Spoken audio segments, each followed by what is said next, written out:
This podcast is brought to you by AutoVision and its new AI assistant, Avery. Avery delivers data-driven appraisals, pricing, and detailed strategies for every vehicle. Visit autovision.com to learn more about Avery, where precision meets profit.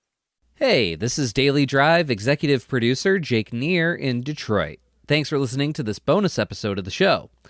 A little peek behind the curtain for you loyal listeners. You might have heard earlier in the week when we teased an interview with Cox Automotive president Steve Rowley. Well, between that and the recording of our following episode, our own Vince Bond Jr. landed an exclusive interview with Stellantis CEO Carlos Tavares right after the announcement that the automaker was making its biggest investment since the founding of Chrysler Corporation 100 years ago. Naturally, we needed to run that right away. But this conversation between Steve Rowley and our publisher, Casey Crain at Automotive News Congress in Detroit, had to make its way on the show. It's such an interesting look at how Cox Automotive is looking at the advent of new technologies and the changing market in 2025. With that in mind, here's a piece of that conversation from September in Detroit. How are you thinking about artificial intelligence, and where can it really, David had his own points from a direct retailer, but where do you guys see, what's Cox thinking when it comes to how artificial intelligence can really benefit the auto industry? Well, look, I believe personally, artificial intelligence in my lifetime is the biggest lightning rod that you will ever experience in technology. It is absolutely imperative to lock in on it. It is going to be comprehensive, and it'll touch every aspect of the organization. I really believe that. And as you think about, how do you embrace that? You really have to embrace that top down and bottom up. And we're looking at it in a very big way. If you think about it, it's going to reduce all of the administration function in some fashion. And the biggest thing for me is when you think about coding. You think about coding, it's months and years for coding to be done. We see people code today in a week.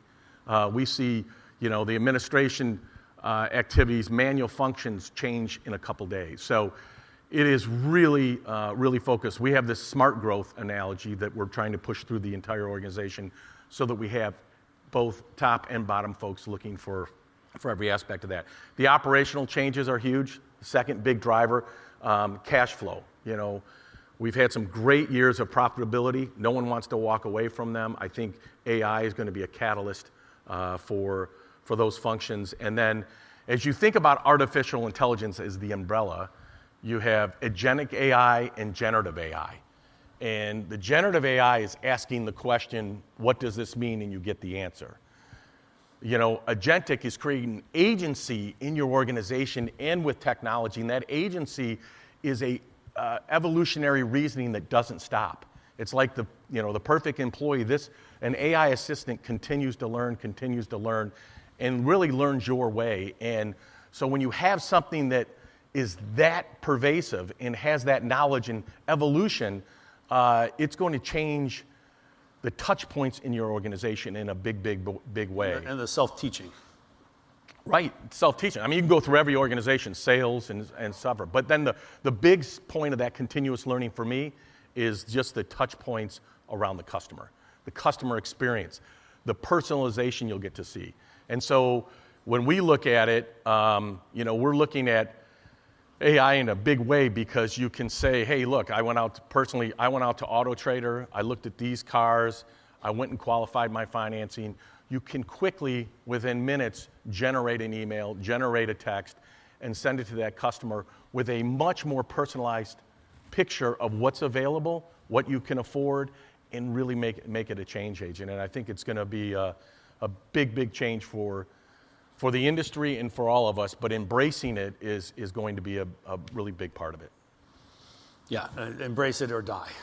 Yeah, I don't. That was my words, not yours. Yeah, no, I've heard that too. Believe me. But I don't think it's something to be afraid of. I think it's something to embrace and understand, and bring it into your organization in a thoughtful way. But I will tell you, we've seen it so often right now. The front line knows where the manual functions exist. The paper functions exist, and you can eliminate those, and you can streamline those, and then allow your people to create more value for the organization overall. Yeah, 100%. again, David and I spent some time this morning talking about EVs in the U.S., government trying to interfere with some of the ways that consumers would like to shop. When you guys think about supporting the shift in powertrain, it's people always talk about EVs, but they don't think about the whole life cycle. When you guys talk about life cycle, what does that look like? Resale, life cycle, the whole loop. Well, look, I mean, we've made a big investment in EVs. You're clearly at an inflection point right now. I think, you heard Jonathan Smoke up here earlier talk about, we'll probably have the best third quarter of sales in electrification, hybrid EVs in general, and we'll probably have a slower fourth quarter. But when I think about EVs, the thing that's lost sometimes is technology is not a straight line. Right. I will tell you that. It is up, course correct, and just the advancements already over the last couple years that the OEMs have made in EVs is amazing. Range, and a host of other things. Yeah. I still think some of the big things that hold people back are more around range anxiety and things of that nature. And as that system gets more and more built out, I think we'll be there. But I still believe in an electrified future. I really do. I think this year we'll have a quarter of the sales that will be electrified, both EV and hybrid, about 9% of those being EV only. But we've got about roughly 5 million vehicles out in the car park today, and we think it'll reach 6% of that by 2030. So we believe in that electrified world. Some of the other things that we look at is what the consumers are feeling about EVs. And, if you talk to a person who has an EV today, 71% of them says, I will buy another one. So there's strong demand from that perspective. And adoption. Yeah, adoption. The other way I look at it, though, is, we have 180 million cars in the car park, and you start thinking about households. There's about 130 million households that have 2+ cars or vehicles. And I do think if you just said 60% of those households are going to move to one electrified vehicle, that's 90 million cars to the overall sales. So I just think there's great opportunity there. For us, we've built a pretty expansive EV partnership. We got 5 locations, well over 1 million square feet, dealing with EVs. We've touched over 1 million batteries for many of the OEMs in the industry, and we continue to look at diagnostics, reman, storage, recycling, and logistics. Yeah. And, as you said, it came in as a rush, as a regulatory, never a good thing when something is pushed on you. We saw a lot of folks, the lifts couldn't even hold these EVs up. So no one probably, from a regulatory point, was really thinking along the long tail of how this affects OEMs and car dealers and a host of those things. And then having the right, what's that? Infrastructure and everything well, else. Technicians. We've heard about technicians today several times. The intellectual capital of how do I think about this EV? It's not an engine.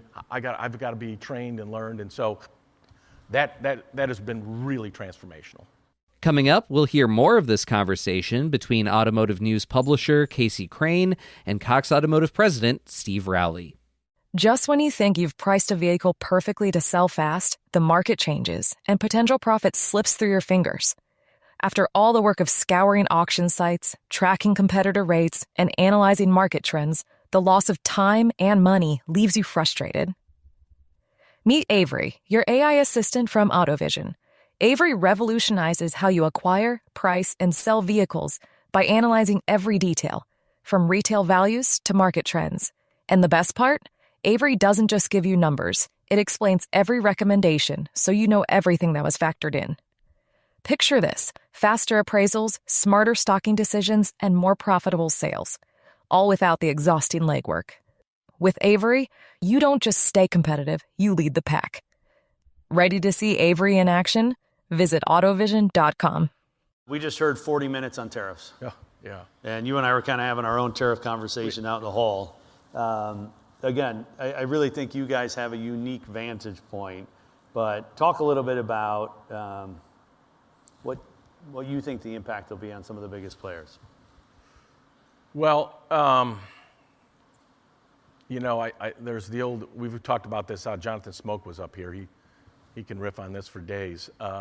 But You know, they had the old chicken tax that was from 1964. Never Right. got rid of it. We laugh about it. I grew up in Chicago, and the tollway system was going to be there for 10 years. And after 60 years, it's still there. So the one Good thing old I am government for you. What's that? Good old government for you. Yeah, right. We're sound and true, but look at the roads that you have, right? But I think the one thing is true is that the tariffs are going to stay around because, you know, we heard today it's going to generate $100 billion plus of revenue, and no one's going to want to walk away from that. So that's the reality of it. I think the obvious thing is tariffs add cost, and they're going to add cost to the business, and I just think what we're going to see in the short term is an uneven playing field because, you know, this new tariff came about in a very fast way, and depending where your plants are, or depending where your suppliers are, it's going to create an uneven playing field early on. So it's putting a lot of pressure on OEMs to think differently. I think as tariffs fully get implemented, I do think that OEMs and others are going to be looking at go to the segment level of their vehicles and really start bringing profitability in there as well. How, you know, who's profitable, what's profitable, and it's going to cause folks to think about that a little bit differently as well. But you know, I just think in general, the industry is very, very adaptable, and it'll be able to move through that in a unique way as well. So. It's actually incredible how adaptable the industry is. It is. Things that some of these guys are asked to do in a very short amount of time. I was thinking of like telecom, which has been a big space, and you think of a regulatory mandate across all of it would collapse. Yeah. It really would in some fashions. I mean, it is amazing the resilience. We just figure it out. They do. They figure it out in a quick way. So. Just shifting gears for one quick second as we kind of wrap up here. You know, when you think about all of the impacts, artificial intelligence, EVs, tariffs, it's all going to affect affordability. Yeah. New cars, used cars, hybrids, EVs. What is the story maybe that some of the top echelon of leadership need to hear about affordability? Well, I mean, I'm not going to tell them they don't. It's a real factor. I mean, it is a real factor. And I think, unfortunately, the economy the upper right-hand quadrant is doing well. The lower quadrant is getting day by day, and it's becoming a tough place for people to afford new cars. At $49,000 is the average selling price on average, and used cars hitting about $29,000, which is even higher than pre-pandemic. It puts stress into the organization for sure. And we're seeing loans, 7-year loans now are at about almost 22%. So those are big numbers. But to me, it's going to be innovation. I really do believe that the AI, the technology, the automation that you're seeing so many folks in the OEM space put in, we're just going to build a more efficient car. We're going to create lower costs, and I think that AI is going to play a big role in that and help drive that. And you know, you've seen. I also, you know, when EVs were first coming out, there was this theory that someone would build a skateboard and certain partners will use it.